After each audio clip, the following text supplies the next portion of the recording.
So all the mantras are powerful, but it's not related with any particular things, because each mantra have a nice meaning and nice vibration, pronunciation, all is very important. And so it's but it's not related with particular things like waking up or sleeping. It's not like that. But each mantra is powerful and you can chant it anytime. So all time, all mantras you can do. It's all are equally powerful.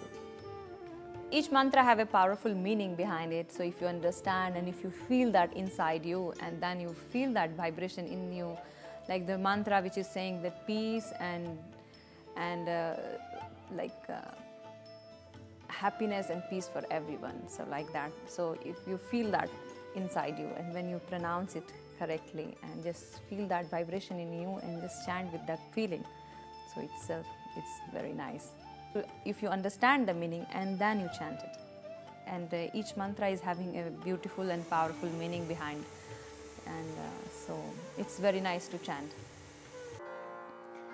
Tantra mantra puja nahi janu, tantra mantra puja nahi janu, मैं तो केवल तुमको ही मानूं, मैं तो केवल तुमको ही मानूं, सारे जग में ढूंढा तुमको, सारे